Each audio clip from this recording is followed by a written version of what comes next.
በእምነት ተጀምሮ በሞት ተጠናቀቀ። የጂም ጆንስ እና የጆንስታውን ታሪክ። በታሪክ ውስጥ ሰዎችን በውብ ቃላት የማረኩ፣ በተስፋ የሰበሰቡ፣ ነገር ግን በመጨረሻ ወደ ጥፋት የመሩ በርካታ መሪዎች እናገኛለን። ከነኚህ መሪዎች መካከል አንዱ ጂም ጆንስ ነው። ጆንስ መጀመሪያ ላይ ለድሆች የቆመ፣ የዘር መድሎን የሚጸየፍ፣ ሰዎችን በእኩልነት ለማየት የሚጥር መሪ መስሎ ታየ። ብዙ ሰዎች በእርሱ ላይ ትልቅ ተስፋ አሳደሩ። አንዳንዶች እንደ መንፈሳዊ መሪ ያመኑበት፣ ሌሎች ደግሞ እንደ አዲስ የህይወት መንገድ ተመለከቱት። ግን ይህ ታሪክ የታሰበውን ተስፋ በመስጠት አልተቋጨም። ይህ ታሪክ እምነት እንዴት ወደ ያልተገባ መታዘዝ እንደሚቀየር፣ ያልተገባ መታዘዝ እንዴት ወደ ፍርሃት እንደሚያደርስ፣ ፍርሃትን በመጨረሻ እንዴት ወደ ሞት እንደሚሸኝ ያሳየ አስፈሪና አሳፋሪ ታሪክ ነው። ዛሬ በኔክስት ቲቪ ጂም ጆንስ ማን እንደነበረ፣ በርካቶችን እንዴት ሊሰበስብ እንደቻለ፣ ተከታዮቹን ለምን ከአሜሪካ ወደ ጉያና እንደወሰዳቸው፣ በጆንስታውን ውስጥ ምን እንደተፈጠረና በመጨረሻ ከ900 በላይ ሰዎችን በአንድ ቀን እንዴት ህይወታቸውን ሊቀጥፍ እንደቻለ በዝርዝር እንመለከታለን። ጂም ጆንስ በ1930 በአሜሪካ ኢንዲያና ግዛት ተወለደ። የልጅነት ዘመኑ በድህነት የታጠረ እጅግ ፈታኝ ነበር። የተረጋጋ ቤተሰብ አልነበረውም። በአብዛኛው የልጅነት ዘመኑን ያሳለፈው በብቸኝነት ነበር። ከብላቴና ዘመኑ አንስቶ ሃይማኖተኛ የመሆን ከፍተኛ ፍላጎት ነበረው። አዘውትሮም ወደ ቤተክርስቲያን ይሄድ እንደነበረ ታሪኩ ይጠቅሳል። በአካባቢው የነበሩ ሰባኪያንን በአትኩሮት ይከታተል እንደነበረ ተመዝግበዋል። አነጋገራቸውን፣ አገላለጻቸውን፣ የቃላት አጠቃቀማቸውን፣ እንዴት ተከታዮቻቸውን እንደሚያሳምኑ ይማርና ይመረምር ነበር። ይህ መነሻ ሆነውና ወደኋላም ላይ እርሱም በራሱ መንገድ ሰዎችን ለመሳብ መሞከር ጀመረ። ብዙዎች ሰውየውን በንግግር የማሳመን ብቃት ያለው፣ ቃላቶቹ በኃይል የተሞሉ፣ አቀራረቡ እጅግ በጣም የሚስብ፣ ሰዎች የሚፈልጉትን በማወቅና በመናገር የተካነ፣ ፍትህ ለፈለጉ ሰዎች ስለ ፍትህ የሚያወራ፣ የተገፉና የተናቁ ሰዎችን ሲያገኝ ሁለት እጆቹን ዘርግቶ ኑ እኔ ጋር ማረፊያ አለ የሚል እንደሆነ ይስማማሉ። ግን በዚህ ሁሉ መልካምነት ግሩም ገጽታ ውስጥ የተጠቀለለ አንድ ሌላ ፍላጎት ነበረው። ያም ሰዎችን ሙሉ በሙሉ የመቆጣጠር ፍላጎት ነበር። መጀመሪያ ላይ ይህ ግልጽ አልነበረም። ነገር ግን በሂደት በቀስታ ይህ አደገኛ ባህሪው ፍንትው ብሎ መታየት ጀመረ። 1950ዎቹና 1960ዎቹ ዘመን አሜሪካ በዘር መድሎ፣ በማህበራዊ ቀውሶችና በፖለቲካ ክፍፍል ውስጥ የተወጠረችበት ከባድ ዘመን ነበር። በዚያን ጊዜ እኩልነትን የሚናገር መሪ በብዙ ሰዎች ዘንድ ትልቅ ተስፋ ይሰጠው ነበር። ጂም ጆንስም ይህንን አውቆ ፒፕልስ ቴምፕል የተባለ የማምለኪያ ቦታና ቡድን መሰረተ። መጀመሪያ ይህ ቡድን እውነተኛ መልካም ስራዎችን ያደርግ ነበር። ድሆችን ይረዳል፣ ምግብ ይሰጣል፣ ችግር ያለባቸውን ሰዎች ይቀበላል፣ ነጭም ሆነ ጥቁር ሰው ሁሉ አንድ ላይ እንዲቆም ይሰብካል። በዚያ ዘመን ይህ ቀላል ነገር አልነበረም። ስለዚህ ብዙ ሰዎች እርሱን እንደ አዲስ ዘመን መሪ ያዩት። ተከታዮቹ በፍጥነት በዙ። አንዳንዶቹ መንፈሳዊ ጎኑ ስቧቸው ተከተሉት፣ ሌሎች ማህበራዊ ድጋፍ ፈልገው መጡ። አንዳንዶች ደግሞ በህይወት ውጣ ውረድ ውስጥ በተለያየ ጉዳይ የተሰበረ ልባቸውን ለመጠገን በማሰብ ተሰበሰቡ። ምኞትና እውነታው ግን ሊጣጣሙ አልቻሉም። ፒፕልስ ቴምፕል በሰዎች እጅ ያለ ማህበረሰብ ሳይሆን በአንድ ሰው ቃል የሚንቀሳቀስ ድርጅት መሆን ጀመረ። ያ አንድ ሰው ደግሞ ጂም ጆንስ ነበር። አደገኛ መሪ ሰዎችን በአንድ ቀን አይቆጣጠርም። በሂደትና በማዘናጋት ውስጥ ግን ህልሙን ያደርገዋል። ጂም ጆንስም ይህንን ነው ተግባራዊ ያደረገው። በመጀመሪያ ሰዎችን በፍቅርና በመቀበል ይስባቸው ነበር። ሰው ተቀባይነት ሲሰማው በቀላሉ ይታመናልና በሂደት ስሜታቸውን መቆጣጠር ጀመረ። እያንዳንዱ ሰው ከቤተሰቡ የመለየት ስራም ሰራ። ውጭ ያሉ ሰዎችን አትመኑ፣ እኔን ብቻ ስሙ፣ እኔን ብቻ እመኑ ይላቸው ጀመር። ተቃውሞ የሚያሰሙ አባላት በጉባኤው ፊት ይዋረዱ ጀመር። አንዳንዶቹም አጥንት በሚሰብር ቃል ተሸነቆጡ። በዚህም በተከታዮቹ ልብ ውስጥ ፍርሃት መጠንሰስ ጀመረ። ጂም ጆንስ ራሱን ከመደበኛ ሰባኪ በላይ አድርጎ በተከታዮቹ ሕሊና ውስጥ መሳል ጀመረ። እርሱ የሚናገረው ነገር ሁሉ የመጨረሻ ቃል እየሆነ መጣ። ሰዎች በራሳቸው መንገድ ማሰብና በራሳቸው መንገድ መኖር አቆሙ። በ1970ዎቹ አካባቢ ፒፕልስ ቴምፕል ውስጥ ያለው ግፍና የውስጥ ችግር ስለተባባሰ ወሬዎች መውጣት ጀመሩ። በተለይ በቀድሞ አባላት በኩል መረጃዎች አፈተለኩ። ይህ ለጂም ጆንስ ጥሩ ዜና አልነበረም። ከዚህ በላይ አሜሪካ ውስጥ ከቆየ ችግር ውስጥ እንደሚወርቅ ገባው። ስለዚህ አዲስ እቅድ አወጣ። እቅዱ ይህ ነበር: ተከታዮቹን ከአሜሪካ ማስወጣት፣ ከመንግስት፣ ከጋዜጠኞች፣ ከቤተሰብና ከተቃዋሚዎች በመነጠል ሩቅ ቦታ ማሰባሰብ። ለዚህ የተመረጠችው ጉያና ነበረች። ጂም ጆንስ ይህንን ቦታ ምድራዊ ገነት በሚል ለተከታዮቹ አስተዋወቀ። እዚያ ከመድሎ ነፃ እንኖራለን አለ። እዚያ ሰው ሁሉ እኩል ነው ሲላከለበት። ብዙ ሰዎች ይህንን አመኑ። ቤታቸውን፣ ንብረታቸውን፣ ያላቸውን ሁሉ ሸጠው ለጂም ጆንስ አስረከቡ። ሁሉን ትተው ወደ አዲስ ሕይወት፣ ወደ ተስፋይቱ ምድር ሄዱ። የጆንስ ተከታዮች የሄድነው ወደ ምድራዊ ገነት፣ ወደ ታላቅ ተስፋ ነው ብለው አስበው ነበረ። ግን እውነታው ሌላ ነበር። የሄዱት ወደ መቆጣጠሪያ ካምፕ፣ ወደ ግዞት ነበር። ጆንስታውን በውጭ ሲታይ የአንድ ገጠራማ ማህበረሰብ ቀበሌ ነበር የሚመስለው። በውስጡ የነበረው እውነታ ግን ከዚህ በፍጹም የራቀ ነበር። በከፍተኛ ሙቀት ውስጥ ረጅም ሰዓት የሚሰራበት፣ በበቂ ምግብ የማይበላበት፣ እረፍት የሚባል ነገር የማይታሰብበት፣ የግል ነፃነት የተነጠቀበት፣ ሰዎች ከተወሰነላቸው ክልል ውጪ የማይንቀሳቀሱበት፣ ማን ምን እንዳወራ የሚሰለልበት፣ ማን ምን እንዳሰበ እንኳን ለመቆጣጠር የሚሞከርበት የከፋ እስር ቤት ነበር። በመንደር ውስጥ ትልቅ የድምፅ ማጉሊያ ተተክሏል። በዚህ ድምፅ ማጉሊያ ጂም ጆንስ ቀንም ሌትም ይናገራል። በቀን ውስጥ ሰዎች የእርሱን ድምፅ ሳይሰሙ የሚቆዩበት ጊዜ እጅግ በጣም ውስን ነበር።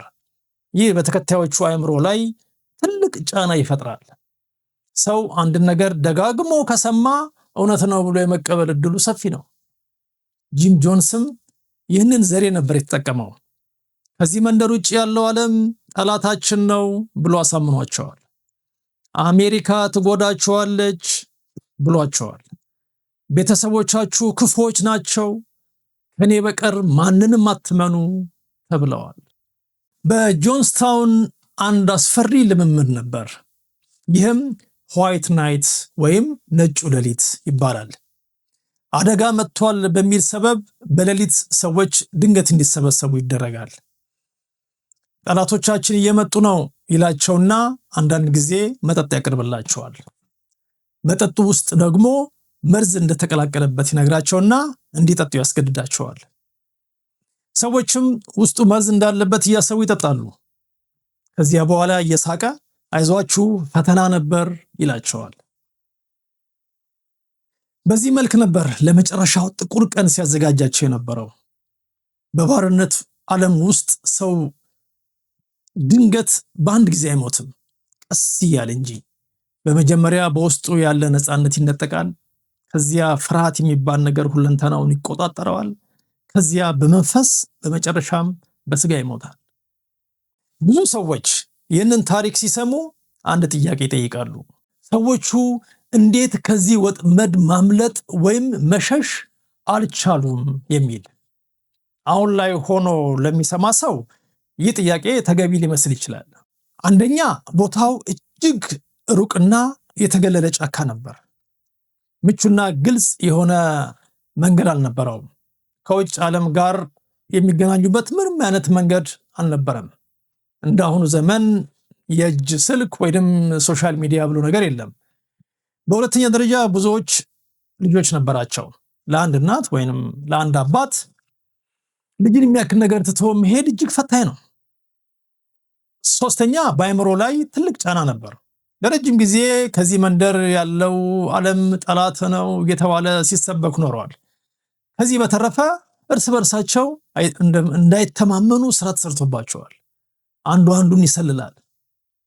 በተጨማሪ ብዙዎቹ በዓለም ላይ ያፈሩትን ንብረትና ቅሪት ሁሉ ሸጠውና ለውጠው ለጂም ጆንስ አስረክበዋል።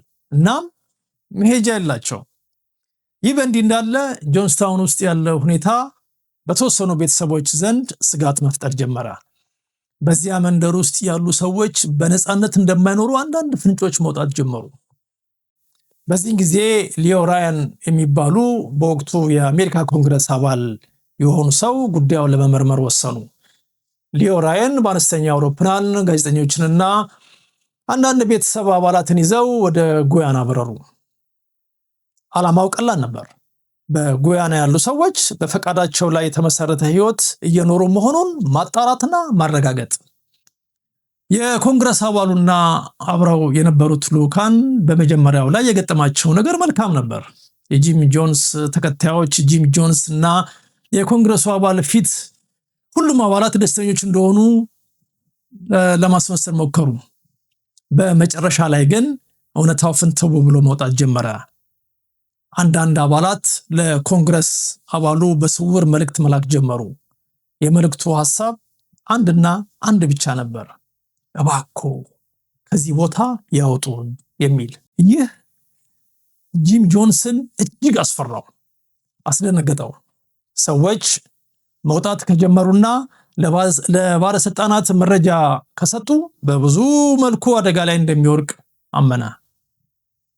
ሊዮ ራያን እና ከመንደሩ መውጣት የፈለጉ አንዳንድ ሰዎች ከጆንስታውን ወጥተው ወደ አየር ማረፊያው ጉዞ ጀመሩ። የታሪኩ አስፈሪ ክፍል የሚጀምረው እዚህ ላይ ነው። የኮንግረስ አባሉና አብረዋቸው ያሉ ሰዎች ከአየር ማረፊያው እንደደረሱ በጂም ጆንስ ታማኝ የነበሩ ግለሰቦች ተኩስ ከፈቱባቸው። በዚያ ጥቃት የኮንግረስ አባሉ ሊዮ ራያን ተገደሉ። ከእርሳቸው ጋር የነበሩ ሌሎች በርካቶች ሰዎችም እንዲሁ ሕይወታቸውን አጡ። የጂም ጆንስ የውር ድንብር ጉዞ እዚህ ላይ ይጀምራል። አሁን ሁሉም ነገር ከቁጥጥር ውጭ ወጣ። ከአየር ማረፊያው ጥቃት በኋላ ጂም ጆንስ በጆንስታውን ያሉ ሰዎችን ሁሉ በድምፅ ማጉሊያ በመጠቀም በአስቸኳይ እንዲሰበሰቡ አዘዘ። ጂም ጆንስ ተከታዮቹን ከሰበሰበ በኋላ የመጨረሻውን ዲስኩር አደረገ። በዚህ ዲስኩር ላይ ሞትን በቃላት አሽሞንሙኖ አቀረበው። ሞት ሽንፈት አይደለም አለ። ሞት በዚህ ጭካኝ ዓለም ላይ ተቃውሟችንን የምናሰማበት አብዮታዊ እርምጃ ነው ሲል ደመደመ። ይህ እውነትን ለመሸፈን የተጠቀምበት የቃላት ጋጋታ ነበር። መርዝ ያለበት መጠጥ ተዘጋጀ። ሕፃናት በመጀመሪያ ጠጡ። ይህ የታሪኩ እጅግ አሳዛኝ ክፍል ነው። ወላጆች በፍርሃት በጭንቀትና በቁጥጥር ስር በወደቀ አእምሮ ውስጥ ሆነው ልጆቻቸው ሲሞቱ ተመለከቱ። ከዚያ በኋላ አዋቂዎች ተከተሉ። አንዳንዶች በሙሉ ፈቃደኝነት እንዳልሞቱ በቦታው ላይ የተገኙ አንዳንድ ምልክቶች ምስክር ሆነዋል። በወቅቱ የተፈጸመው ግድያ ሁሉ ሙሉ በሙሉ የነፃ እርምጃ ውጤት አልነበረም። በዚያ ቀን ከ900 በላይ ሰዎች ሞቱ። ከእነርሱም ውስጥ ብዙዎቹ ሕፃናት ነበሩ። ጂም ጆንስም በመጨረሻ ሞቶ ተገኘ። በተስፋ የተጀመረው ጉዞ በአሳዛኝ ጸጥታ ተቋጨ። ይህ አሳዛኝ ዜና ሲነገር ብዙ ሰዎች መጀመሪያ ላይ ማመን አልቻሉም። እንዴት ከ900 በላይ ሰዎች በአንድ ቀን ሊሞቱ ቻሉ? እንዴት የአንድ ሰው ክፉ ሐሳብ ወደዚህ ደረጃ ላይ ደርሳቸው ቻለ? የሚል ጥያቄ ተነሳ። ይህ ክስተት በአሜሪካ ታሪክ ውስጥ እጅግ ዘግናኝ የሆነ የዜጎች ሞት በሚል ተመዘገበ። ጋዜጠኞች፣ ተመራማሪዎች፣ የስነ ልቦና ባለሙያዎች፣ የሃይማኖት መሪዎች ሁሉም ይህ እንዴት ሊፈጠር እንደቻለ የራሳቸውን ጥናትና ምልከታ ማጋራት ጀመሩ። ከዚህ ክስተት በኋላ የጆንስታውን ታሪክ የማንቂያ ደውል ሆኖ ቀጠለ።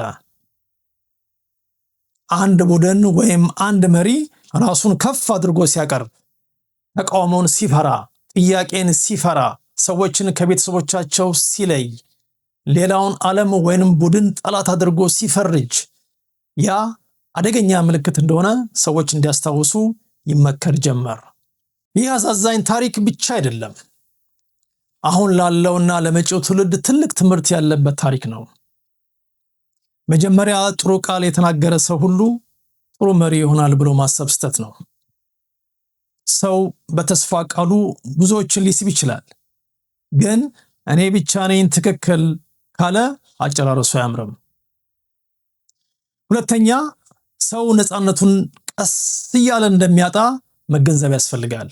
በአንድ ቀን ውስጥ ነፃነት አይታጣም።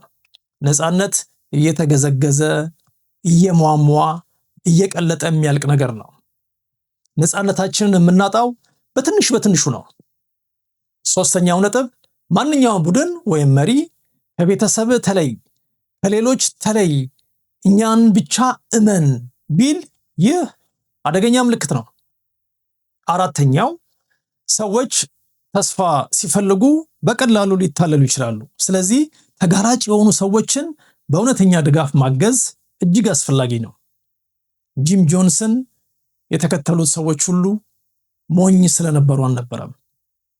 ብዙዎቹ ፍትህን፣ ፍቅርን፣ መቀበልንና የተሻለ ህይወትን ስለፈለጉ ነው ለዚህ አስከፊ ታሪክ የተጋለጡት። ይህንን መገንዘብ ያስፈልጋል። የጆንስታውን ታሪክ የአንድ ክፉ መሪ ታሪክ ብቻ አይደለም።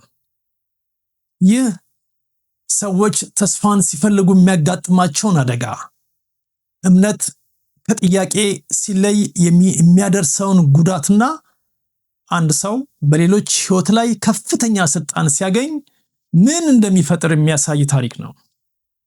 በመጀመሪያ ላይ እኩልነትን የተናገረ ሰው በመጨረሻ ተከታዮቹን ከዓለም ቆርጦ ወደ ሞት መርተዋል።